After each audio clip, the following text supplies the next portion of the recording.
Dimanche 14 novembre. Tandis que la moitié du groupe est en route pour l'aéroport, nous partons pour Java avec en objectif l'ascension du Kavaïdjen de nuit. Son cratère abrite un lac réputé être le plus acide de la planète.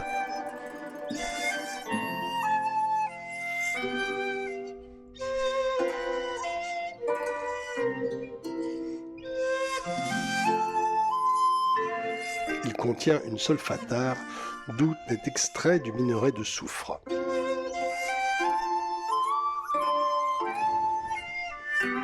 Cette activité a donné naissance à une économie touristique parallèle qui prend de plus en plus d'ampleur. L'ascension de nuit se justifie pour apercevoir les flammes bleues produites par la combustion des gaz sulfuriques au contact de l'air. Des tuyaux ont été installés sur la solfatare pour forcer la condensation des gaz qui se liquéfient en un liquide rougeâtre qui se cristallise en plaques jaunes. Slower it becomes solidifies. And there are two kinds of fire here actually. Fire from the burning gas, methane gas.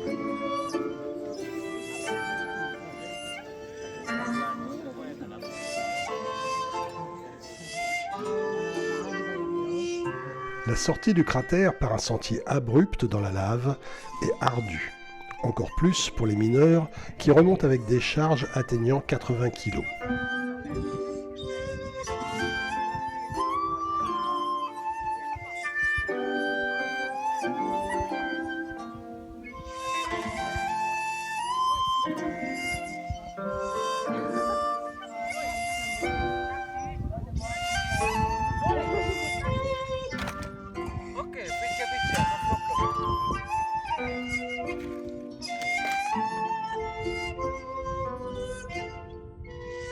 Le lever de soleil, qui nous réchauffe enfin, illumine un paysage grandiose dont nous profitons durant la descente vers la vallée.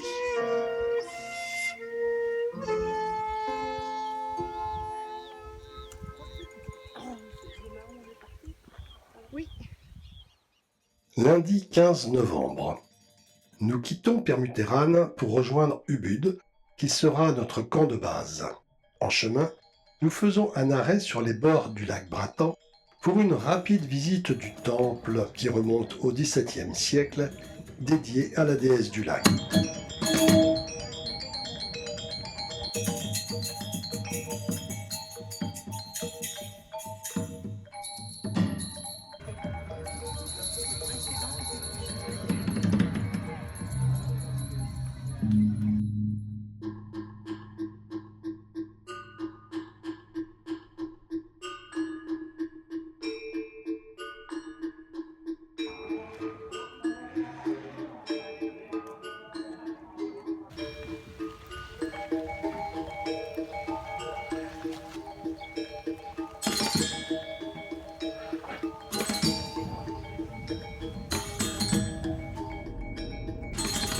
Nous reprenons la route pour atteindre en fin d'après-midi l'hôtel Pariliana où la piscine nous délace.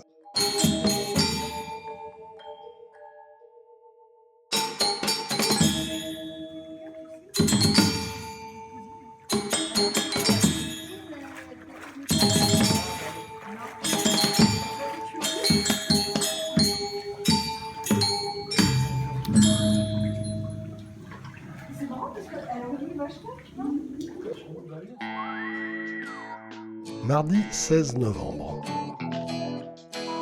Tout le monde s'équipe pour une activité rafting sur la rivière Ayoun que nous rejoignons après quelques kilomètres de route.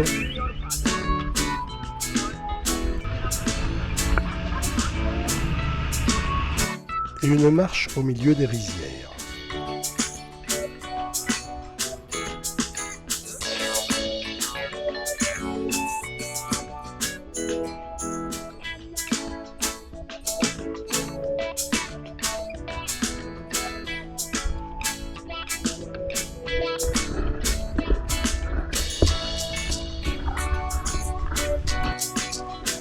Le lit de la rivière est encaissé au fond d'une vallée étroite couverte d'une forêt tropicale.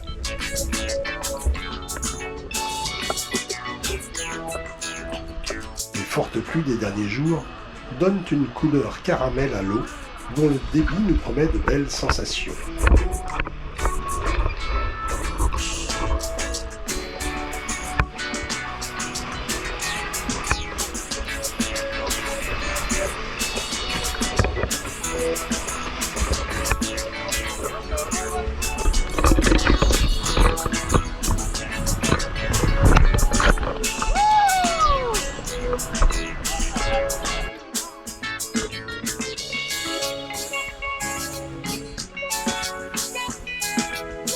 Le long des berges, des artisans ont sculpté une partie du Ramayana, épopée mythologique du IIIe siècle, qui raconte la naissance et l'éducation du prince Rama.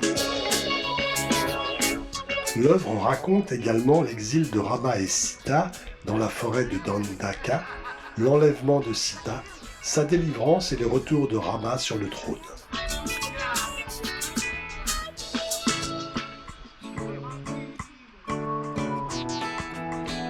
Mais le courant nous empêche de détailler l'histoire et nous entraîne vers une jolie chute.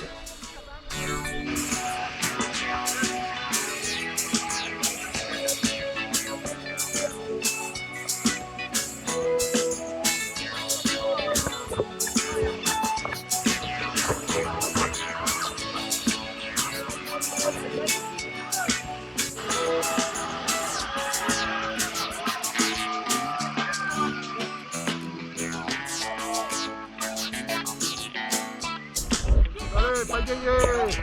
Au boulot! Allez, allez, allez!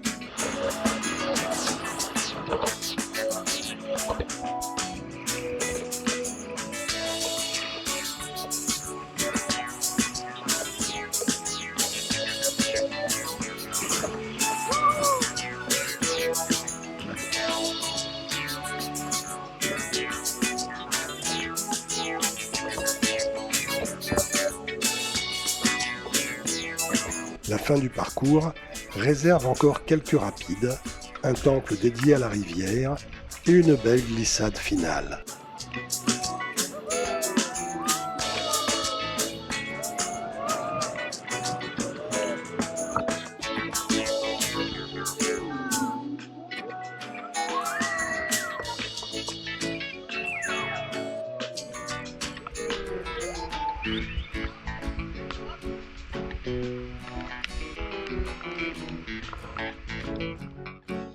Mardi 16 novembre au soir. Nous sommes rentrés suffisamment tôt pour décider de visiter le palais royal de Bude et de finir la soirée au théâtre. Seule la partie avant du palais, dont les cours extérieures, les bâtiments et le jardin, est accessible au public, car la section arrière est réservée aux descendants du dernier Raja balinais qui y vivent toujours.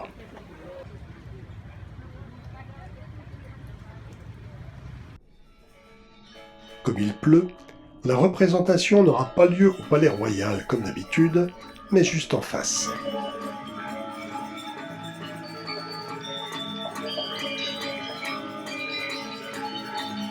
Le Legong n'est pas seulement une danse, mais la mise en scène d'une belle histoire d'amour. Il conte l'aventure d'un roi nommé Lassem qui fait la rencontre dans une forêt d'une jeune fille prénommée Rankesari, dont il tombe sous le charme. Celle-ci refusant ses avances, le roi l'emmène de force et l'enferme dans sa demeure. Mais la demoiselle est la fiancée d'un prince nommé Kahuripan, qui somme le roi Lassem de libérer la jeune fille. Refusant, le roi préfère lancer un défi au prince en lui proposant un duel, au cours duquel il trouve la mort.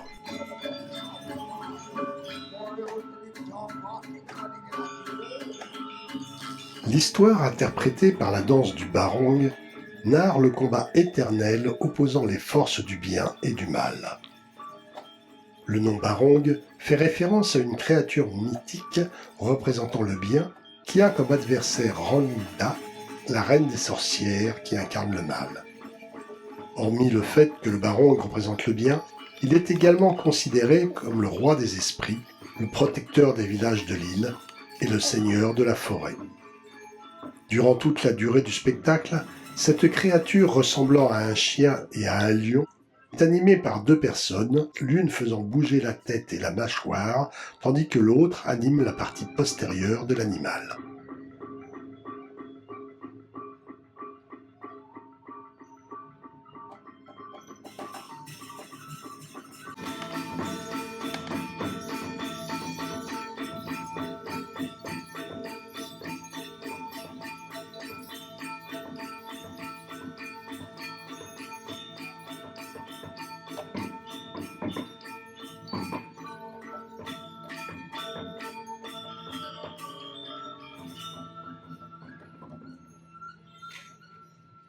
La danse Sunda Upasunda est l'histoire de deux rois géants et frères qui cherchent à dominer l'univers.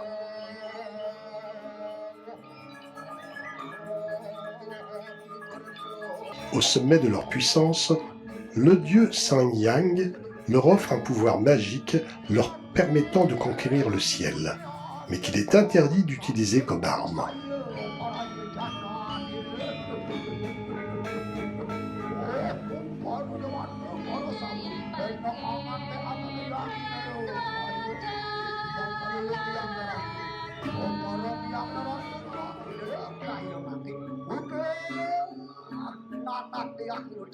Lequel des deux choisir? Le dieu Indra décide de leur envoyer une superbe déesse durant leur méditation pour les séduire.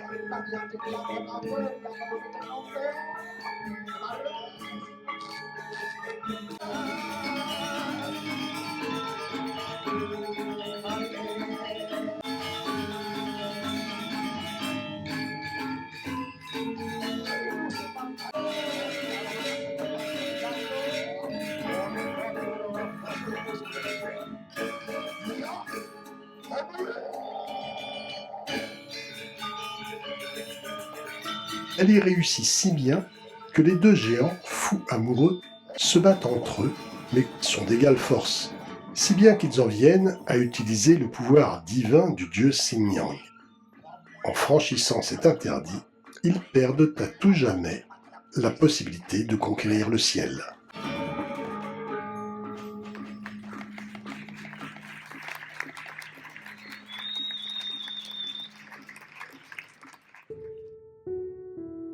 Mercredi 17 novembre.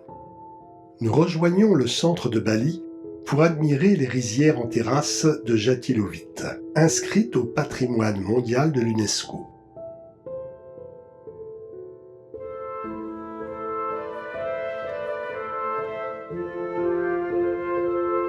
Ce sont des milliers d'hectares de rizières qui forment des terrasses verdoyantes en cascade du haut des volcans jusqu'aux vallées.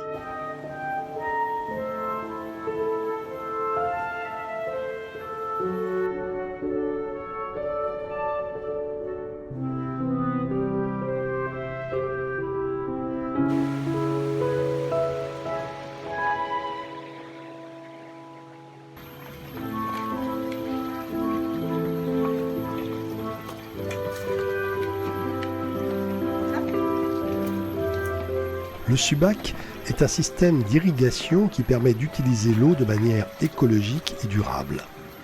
Il est basé sur l'utilisation de canaux d'irrigation et de barrages.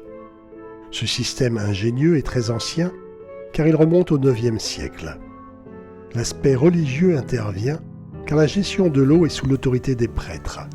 Ainsi, chaque Subak possède son temple et il marque la liaison entre le monde des dieux et celui de la nature.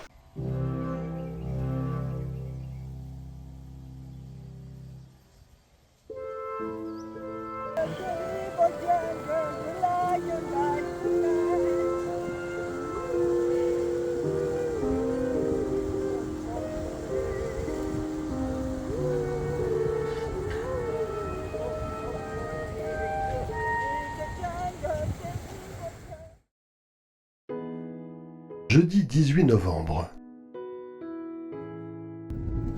Nous nous éloignons peu du Bud.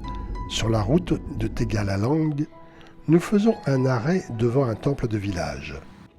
Chaque village possède 3 temples pour prier les 3 déités hindoues proéminentes, Brahma, Vishnu et Shiva.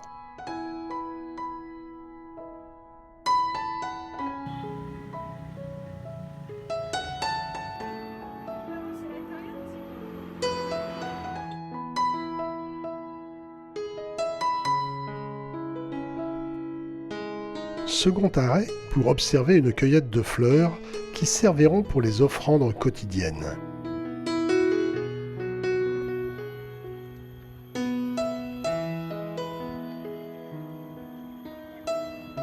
L'exploitation élève également des canards au milieu des rizières.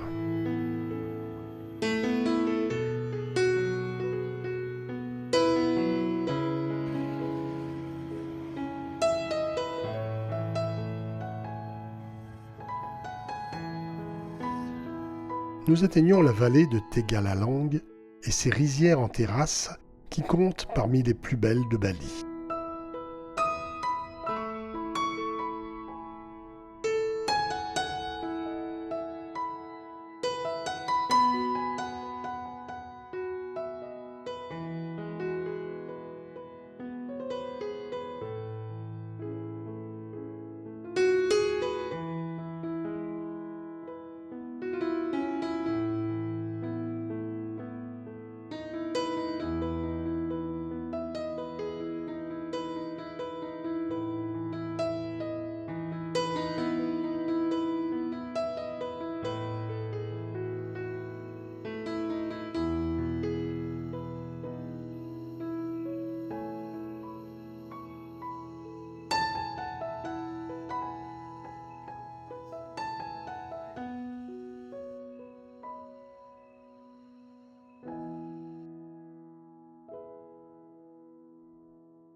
Nuit du jeudi 18 novembre.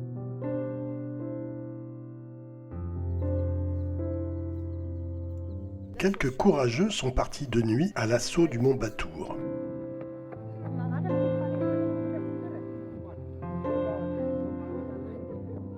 Deux à 3 heures d'ascension dans le noir pour admirer le lever du soleil sur le mont Agung, 3000 mètres, point culminant de Bali. Ici, pas de lac acide, mais des fumerolles qui attestent de l'activité sous-jacente.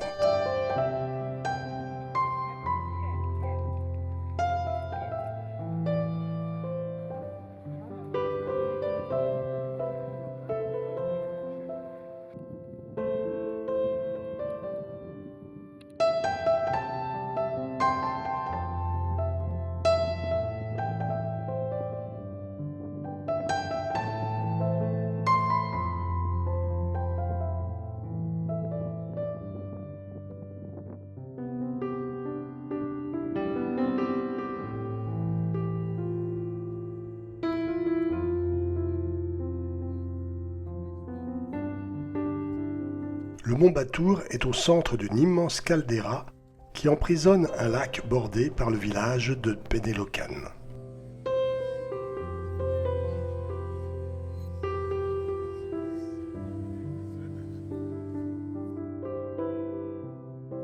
Vendredi 19 novembre. Pour notre dernière journée balinaise, nous nous rendons aux cascades de Tukak Sepung. Il faut marcher un peu et descendre plusieurs escaliers pour les atteindre, car elles sont enchâssées dans une gorge étroite.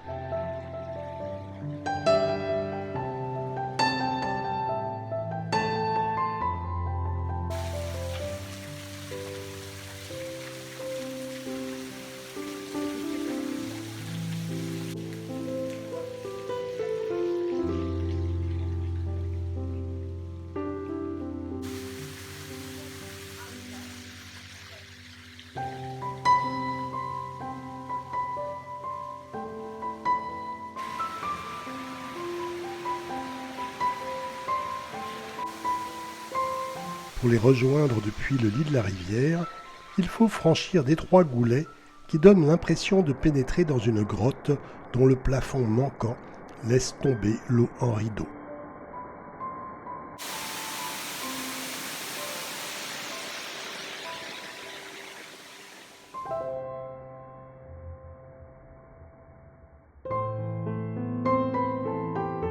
De retour à Ubud, nous nous rendons à pied à la forêt des singes.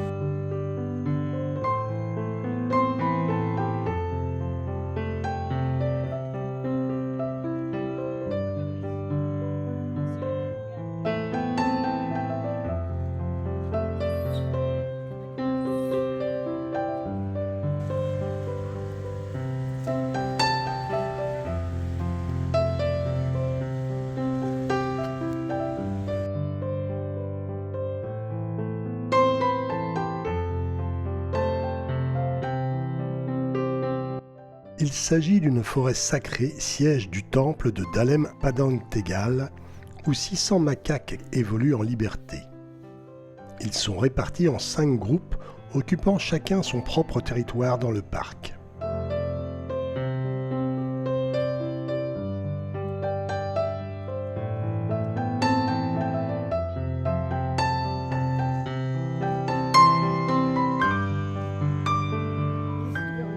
Ils sont loin d'être farouches, parfois même un peu trop familiers.